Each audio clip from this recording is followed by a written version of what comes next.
purification and destruction. Jesus talks about water frequently, speaking on or near bodies of water. And Islam, like Dr. Mustafa was just talking about, in the Holy Book of Quran, water symbolizes purity. All living creatures originate from water. Water is associated with life, purification, sustainability, and destruction. So water is incredibly important to people, both on a spiritual and religious plane, but also physically to our health and our safety. And we want to talk about how the water works. We need to understand how it works if we are going to support its health. So what is a watershed, and why do watersheds matter? I have a quick little video for you guys that'll explain it. What is a watershed? Is it a shed that holds water? No. Try again. A watershed is all of the land that drains into the same location or body of water. People tend to think only of water bodies such as rivers, lakes, and wetlands as being part of their watershed. However, any land, whether it is park, farm, forest, school parking lot, and even the soil we build our homes on is also included. Think of a watershed as a funnel, collecting all the water within a specific area and draining into the nearest body of water. Drop by drop, water is channeled into soil, groundwater, creeks and streams, making its way to larger rivers and eventually the ocean. Everyone in the world lives in a watershed. Watersheds know no political borders, whether local, national, or international. Our environment, our economy, and our society all depend on a healthy watershed.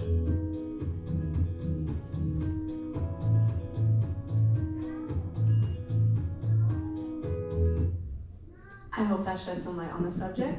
So from that video, what I take the most from it is, one, the fact that everything is part of a watershed. What are the implications of this? Water touches everything. So what we do on this land here, however far away from a body of water it may be, it still has an impact on where that water is going, how it is getting there. And two, we depend on the watershed, and the watershed depends on us. We are interconnected in that way, and we both rely on each other for health.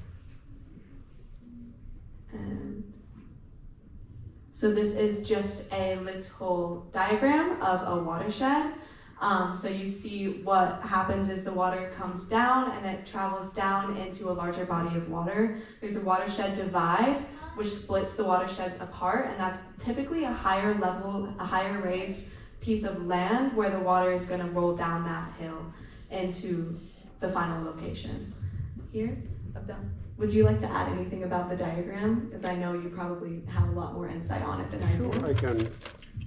Okay, the majority of us live in a different watershed. So in a very simplistic way about the watershed, if I have this piece of paper and I did it like this, and then I open it like that, and let's say I'm looking for this point in the middle. So all the ridges, all the swales come to this point here, and all the contribution of the drainage area come to this point. This is considered a watershed.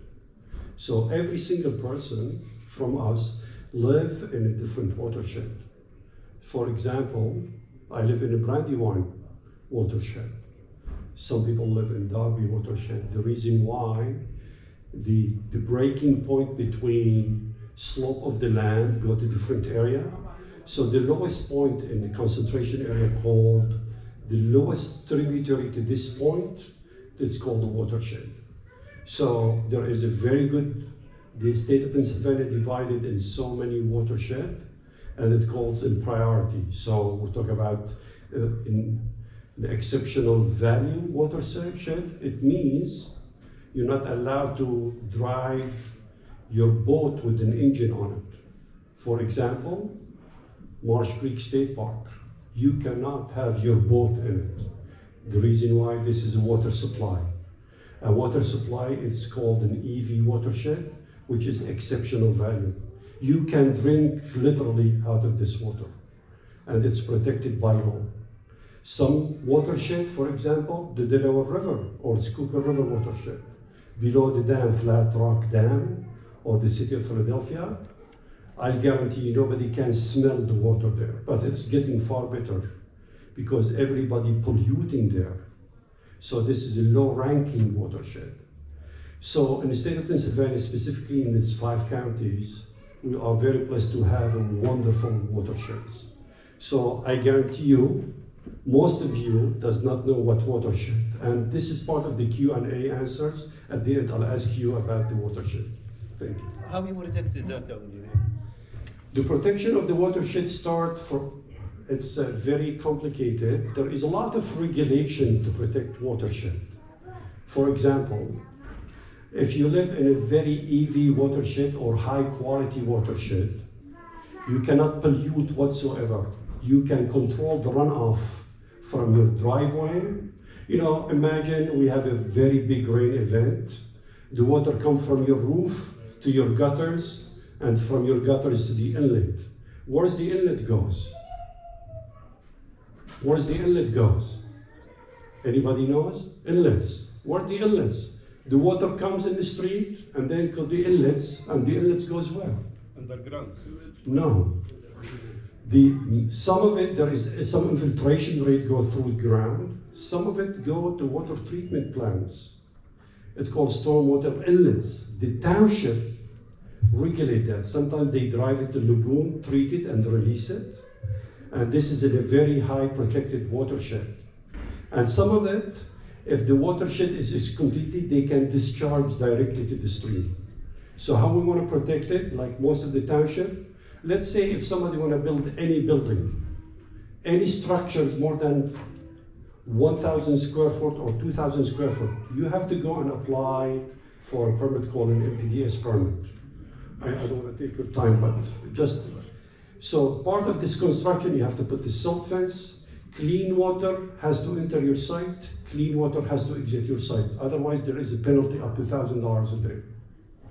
Think about that. Any major construction around you, any major construction, the first thing they build, basin, controlled runoff. Back home, you see the mud coming from any site. Here, if there is any mud, leave your site, there is up to $5,000 a day penalty. So they have to control runoff. That's first. Second, you cannot drop any, for example, salt in the winter. That's enemy number 1 to water quality. You cannot discharge salt into the water. So nowadays, if you see nowadays, they abandoned the salt, they added chemical, which activate later on. I don't want to take your time, go ahead. I'll talk later. Go ahead. You're fine, you're fine. We'll get to like Sure. watershed regulation Sure. and all of that at the end, and you know a lot about that, way more than I do, so. In Pennsylvania, oh, actually wait, before I forget, I meant to send this around at the start of the thing. I would like if everybody could write down their name on this piece of paper. You do not have to write down your email if you do not want to, but just so for our record keeping to see how many people we were able to reach tonight, if you could sign that piece of paper, that would be great. This is for her school records. So in Pennsylvania, there are 6 major watersheds. There is the Erie watershed, the Ohio, the Genesee, the Potomac, the Chesapeake, sometimes called the Susquehanna, and the Delaware watershed. Right now, we're in the Delaware watershed.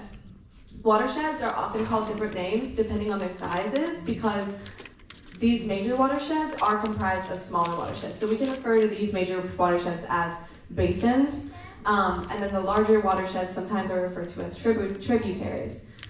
In the Delaware watershed, it covers over 13,500 square miles, and 6,400 of those are in Pennsylvania. So again, watersheds know no borders. The Delaware watershed runs through New York, New Jersey, Delaware, and PA. It provides drinking water for over 13 million people that live within the watershed. Yes? What are the most common correlations between the quality of a watershed and the area it's in, like economic, or what would be the most common correlations? I'll pass it the mic to Abdel for that, but my guess would be land usage. like how we're using the land, if we're growing food there, how much impervious cover, which would be concrete, is there, how many roads, how many people are driving. Yeah, do you have anything? Go ahead. Yeah, correct answer. Thank you for your question. Any other questions? All right. Yeah. With the attention for the watershed, what about the underground water? Okay. Groundwater is considered one of the main factors for the aquifers to provide water surface for supporting water surface watershed. Wetland, part of it, and underground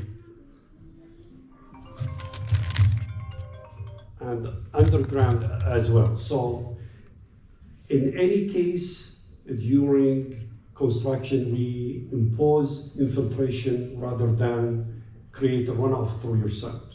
So if you enhance the infiltration through underground, so there is no pollution, so the watershed will be protected 100%. Can be used under special as a reserved water if there is a case of drownness, and then you can use underground water? No, They're allowed? we don't use underground water. We use in a very special subdivision for as well water. In the area there is no support, like there is no water mains or anything, but all these wells has to be registered, and it has to be calculated how much pumping water outside so you can utilize the water wisely. Thank you.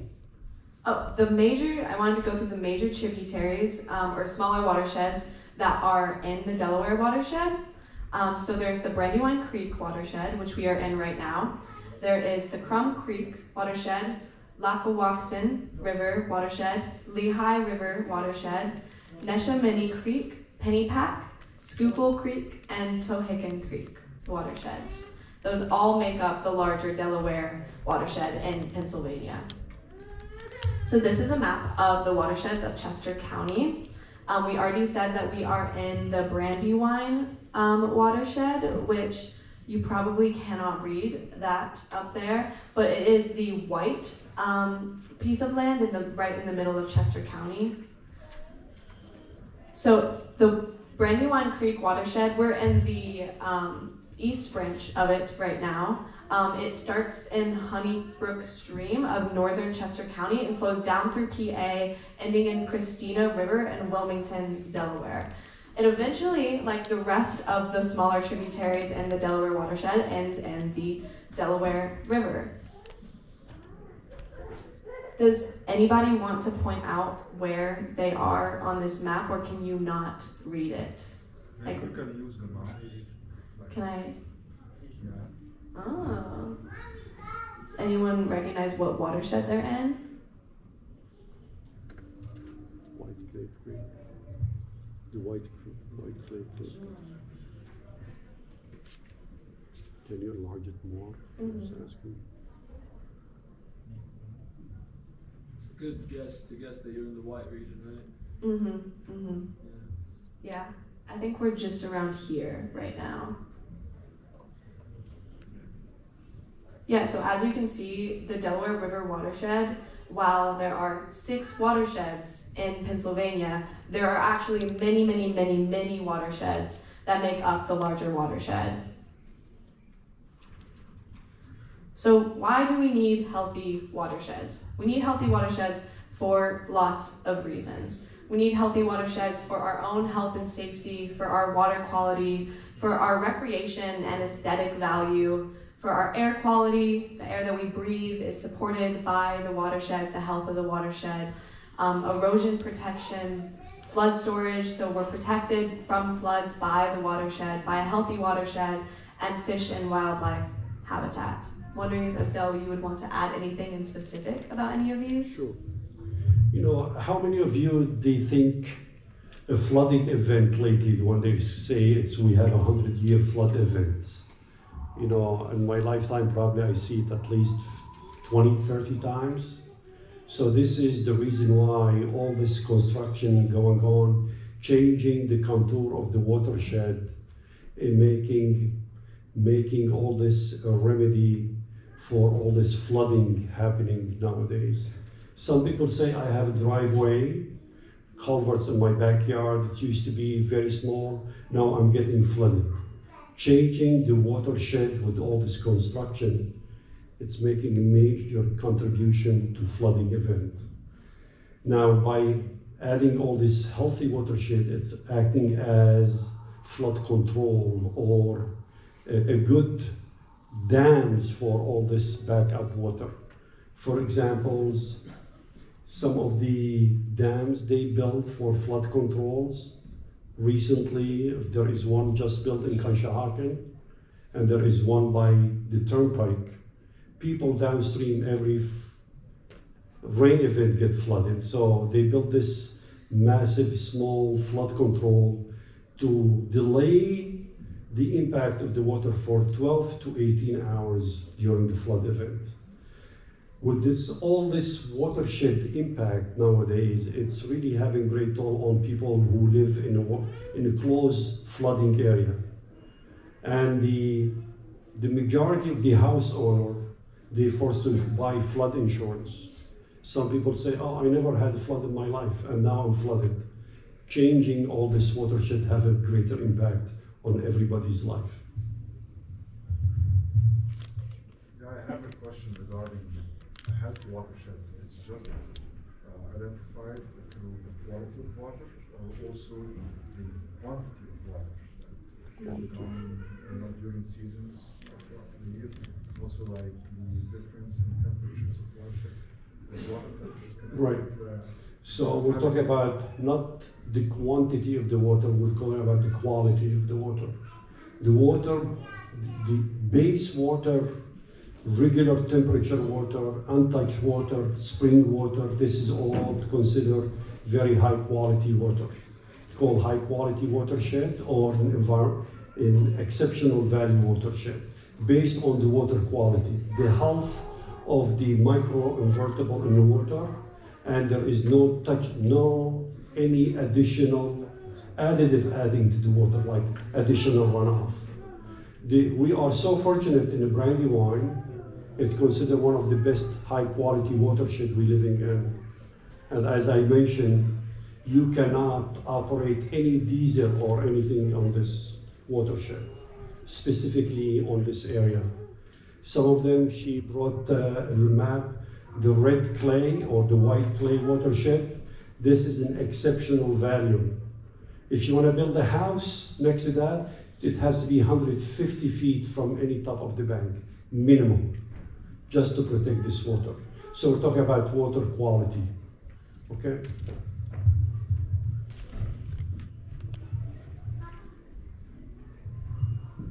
So different challenges to watershed health include pollution. So this can come from runoff. It can take the shape of oil, grease, hazardous chemicals, pesticides, fertilizers, or even just everyday litter.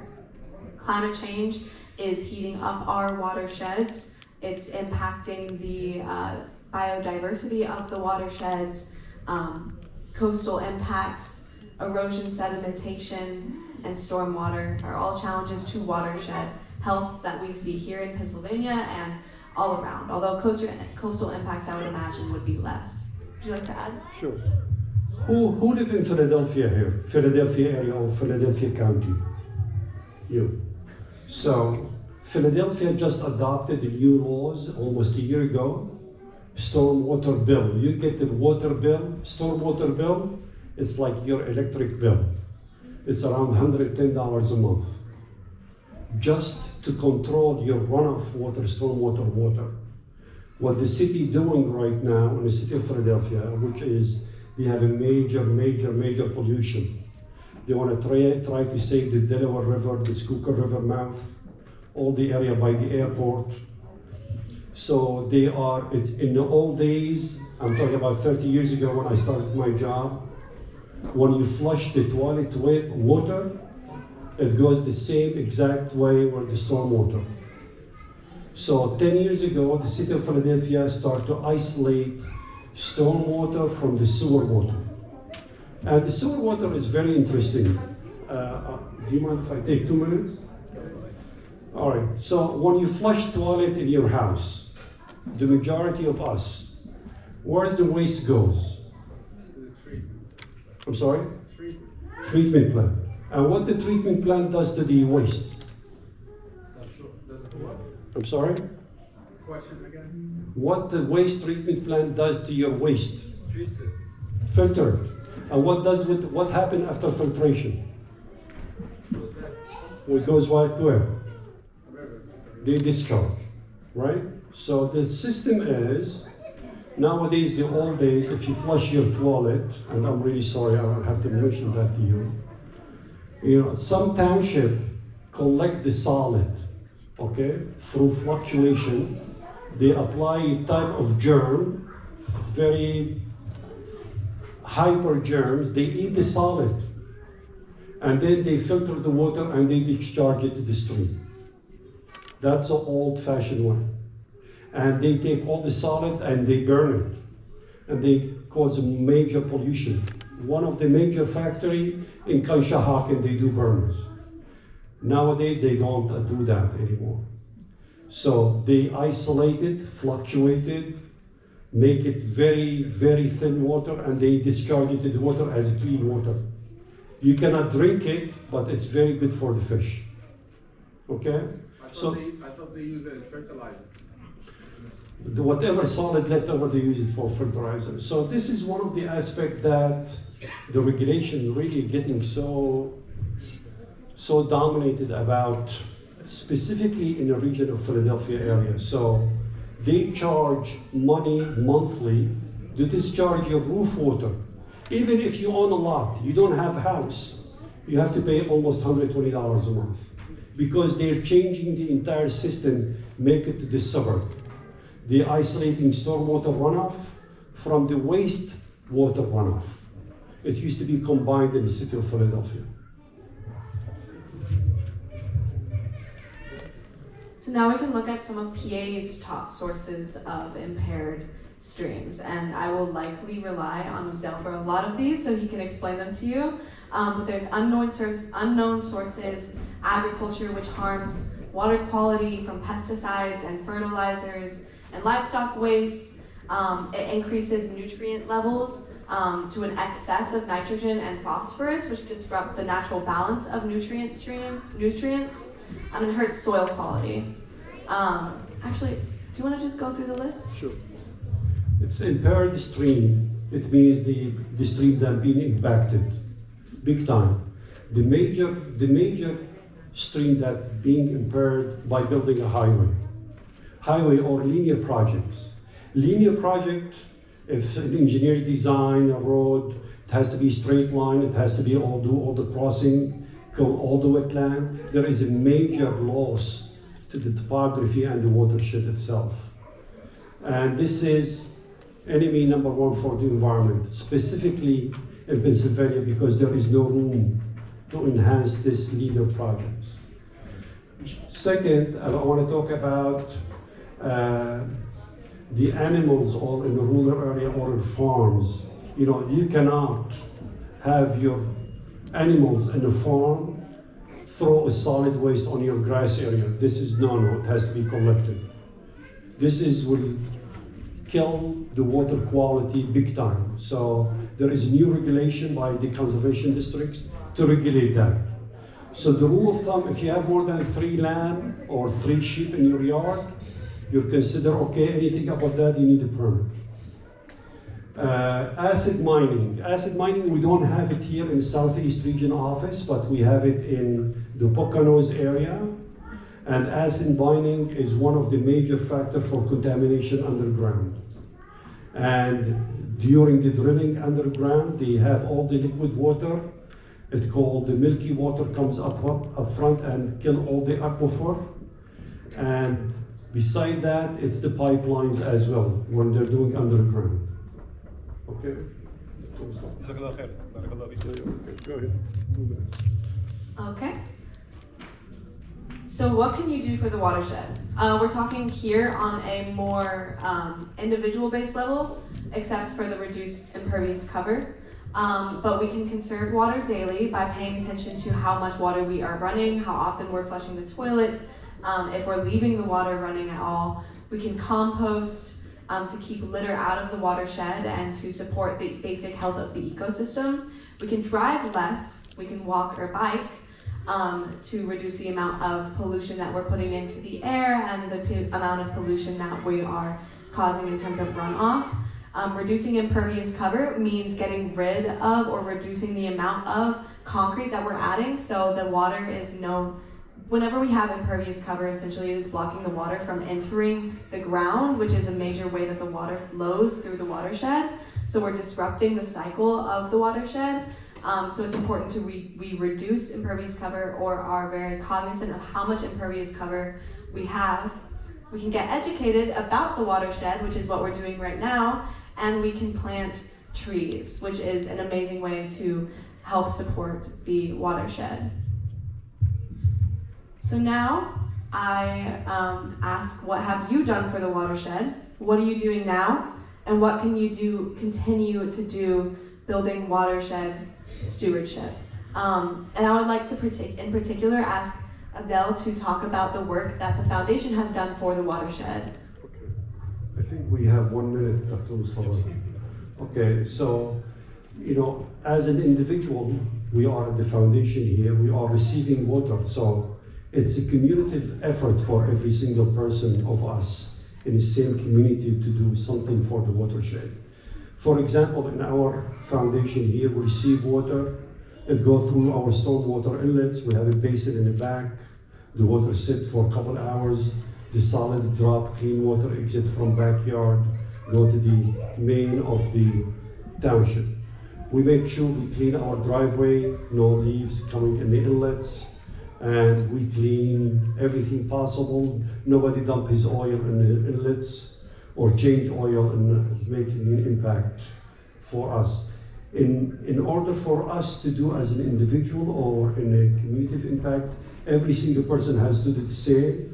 And with this, all of us together, I think we can enhance the watershed from our point of view. Should I continue? I'm sorry. If you have any questions? All right. Any questions? Any questions? I have also here, to your organization here, Tay, it is very important to protect the ozone area in order to receive pure rain. And the industrial and some industrial countries, including the United States, I think probably having a problem in order to be controlled with the international community for protecting the ozone region in order to secure the rain which coming into. Do you have some in your organization, some activities in that field, that area? We do not currently have anything in particular focusing on the atmosphere. We are currently working towards some work that is addressing fossil fuel usage and how that is connected to climate change and the atmosphere. But yeah. Great. All right. Should we conclude here? Any other questions? Jazakumullah. Thank you very much for coming, and we want to, Sister. Sister, go ahead. At one time, people were drinking water, the tap water. But now everybody is drinking mostly the hot water. But some people are still drinking tap water. Is safe to drink tap water? I did not hear you, Sister. It's safe to drink tap water. Is it safe to drink tap water? If your water coming from the township, it's absolutely you can drink it. Unless if there is the warning not to drink it. Actually, in a study lately done, if you drink water from your tap water coming from the township, it's far better quality than the water bottle you're drinking. And you can check the EPA website for that, okay?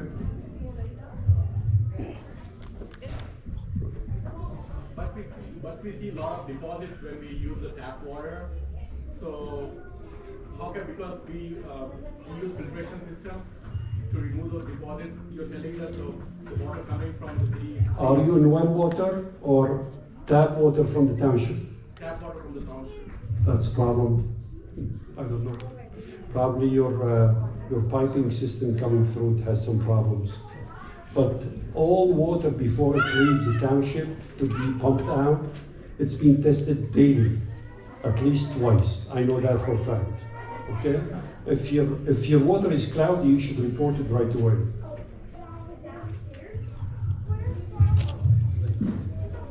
Any other questions?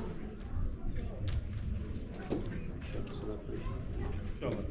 Right. Thank you, everybody, for hearing me speak. Thank you. I would like to thank Tay for her presentation and her efforts to enlighten us about one of the very important aspects related to our usage for the ni'am grace that Allah subhanahu wa ta'ala is providing to us related to water. It is not only limited to the drinking. Drinking is one of the very important aspects, but related to many other functions for the water.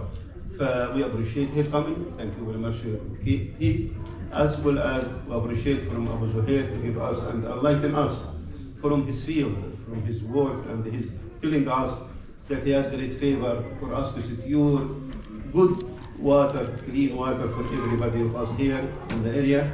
Jazakum Allah khairan. All also would like to thank Brother Saeed, Brother Ijaz, also to thank Brother Badr and all of the committee who worked hard in order to make such a meeting to us available and a success, as well as the sisters who participated with them in that program. Jazakum Allah khairan.